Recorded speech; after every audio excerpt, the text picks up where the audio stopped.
Baik, sebelumnya Assalamualaikum warahmatullahi wabarakatuh. Perkenalkan, di sini nama saya Lili Ovia dari kelompok 10. Di sini saya akan menjelaskan tentang arbiter. Yang pertama, kita mulai dari pengertian arbiter, di mana arbiter sendiri itu mempunyai arti seorang atau lebih yang dipilih oleh para pihak yang bersengketa atau yang ditunjuk oleh pengadilan negeri atau oleh lembaga arbitrase untuk memberikan keputusan mengenai sengketa tertentu yang diserahkan penyelesaiannya melalui arbitrase. Kemudian yang kedua, jenis-jenis arbiter. Di sini jenis arbiter itu ada dua. Yang pertama, arbitrase institusional. Arbitrase institusional ini yaitu merupakan arbitrase di mana lembaga khusus ditunjuk dan mengambil peran mengelola proses arbitrase atau manajemen khusus. Dan keuntungan dari arbitrase institusional ini tersendiri itu bantuan administrasi yang diberikan oleh institusi. Kesediaan aturan yang ditetapkan juga membantu arbitrase agar bisa diselesaikan tepat waktu. Kemudian yang kedua itu arbitrase ad hoc. Arbitrase ad hoc ini merupakan arbitrase yang tidak dikelola oleh satu institusi. Para pihak akan menentukan peran mereka sendiri dalam aspek arbitrase, seperti menunjukkan arbiter, aturan yang berlaku, dan jadwal untuk memajukan sebagai dokumen. Ya, kemudian untuk yang selanjutnya yaitu badan arbitrase. Di sini badan arbitrase ada 7, akan tetapi saya mengambil 6. Yang pertama itu Badan Arbitrase Nasional Indonesia atau BANI, yang sering disebut dengan BANI agar lebih singkatnya. Pengertian dari BANI tersendiri itu yaitu suatu badan yang dibentuk oleh pemerintah Indonesia guna penegakan hukum di Indonesia dalam penyelesaian sengketa atau beda pendapat yang terjadi di berbagai sektor perdagangan, industri, dan keuangan melalui arbitrase dan bentuk-bentuk alternatif penyelesaian sengketa lainnya. Itu melalui bidang-bidang koperasi, asuransi, lembaga keuangan, pabrikasi, hak kekayaan intelektual, lisensi, dan lain sebagainya. Itu semua mencakup di BANI, lembaga BANI. Badan BANI. Kemudian yang kedua itu Badan Arbitrase Syariah Nasional Indonesia yang kita singkat dengan Basarnas. Basarnas ini merupakan lembaga arbitrase yang menangani khusus ekonomi syariah, misalnya perbankan. Kemudian yang selanjutnya itu Badan Arbitrase dan Mediasi Penjaminan Indonesia, yaitu sering disebut dengan BAMPI. BAMPI itu sendiri merupakan lembaga yang didirikan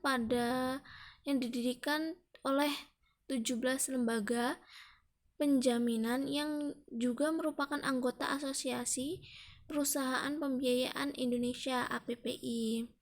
Kemudian yang selanjutnya Badan Arbitrase Pasar Modal Indonesia atau yang disingkat dengan BAPMI. BAPMI ini sendiri merupakan sebuah lembaga yang mengatasi masalah sengketa yang berkaitan dengan pasar modal, seperti tentang repurchase agreement atau yang sering disebut dengan repo konsumen dan lain sebagainya. Kemudian yang selanjutnya itu Badan Mediasi Asuransi Indonesia (BMAI). Indonesia sendiri FAA, apabila Anda mengalami masalah dengan klaim asuransi yang ditolak, salah satu langkah bisa diambil dengan menghubungi BMI untuk membantu menyelesaikan permasalahan. Jadi BMI ini merupakan lembaga yang berada di bawah payungan Asosiasi Asuransi Jiwa Indonesia AAJI, Asosiasi Indonesia AUI, dan AAJSI. Kemudian yang selanjutnya Badan Mediasi Dana Pensiun BMDP.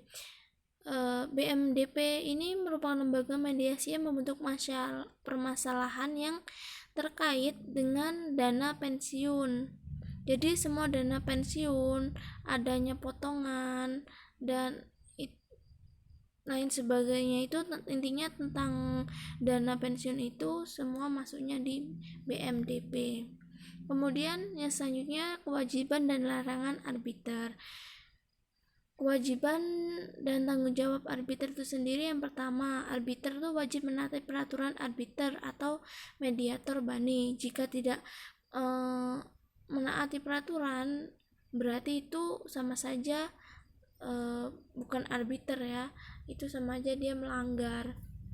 Kemudian yang kedua, terhadap dugaan pelanggaran kode etik oleh arbiter akan diproses oleh bani melalui sidang majelis etik. Kemudian yang ketiga, arbiter berkewajiban melakukan tugas sampai dengan selesai dan menjalankan tugas secara profesional, bersikap netral, independen, dan menjaga integritas serta menjunjung tinggi kode etik. Jadi biar adil. Kemudian yang keempat tuh, arbiter wajib memberikan kesempatan yang sama dan adil kepada masing-masing pihak untuk didengar keterangannya dan mengajukan bukti. Yang selanjutnya itu, arbiter wajib mengundurkan diri jika kemudian menyadari bahwa ia ternyata tidak memenuhi syarat salah satu sebagaimana dimaksud dalam pasal 15 ayat 2. Kemudian larangan arbiter di sini sendiri saya tidak menemukan adanya suatu larangan bagi arbiter. Kemudian penggantian arbiter. Penggantian arbiter di sini ada 4.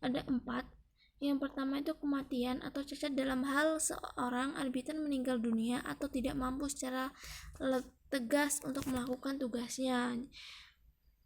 Ini bisa. Kemudian selanjutnya pengunduran diri arbiter calon atau arbiter yang mempunyai pertentangan kepentingan. Kemudian kelalaian bertindak dalam hal seorang arbiter lalai dalam melakukan tugasnya baik secara de jure atau de facto. Kemudian selanjutnya mengulangi pemeriksaan apabila berdasarkan pasal 11, 12 ayat 1 atau pasal 12 ayat 3 seorang arbiter tunggal diganti, maka periksalah perkara termasuk bidang-bidang yang telah diselenggarakan sebelumnya harus diulang. Ketika ada dari salah satu mereka ini maka bisa dilakukan penggantian arbiter. Kemudian di sini ada penetapan arbiter. Penetapan arbiter di sini menurut pasal 12 ayat 1 dan 2 Undang-Undang Arbitrase ada 5. Yang pertama, cakap melakukan tindakan hukum. Kalau nggak cakap itu nggak bisa melakukan penetapan. Kemudian yang kedua, berumur paling rendah 35 tahun. Jadi ketika di bawah itu tidak bisa juga. Kemudian yang selanjutnya, tidak mempunyai hubungan keluarga sedarah atau semenda sampai dengan derajat kedua dengan salah pihak bersengketa, seperti misalnya paman, dan itu masih termasuk dengan saudara, jadi itu tidak bisa.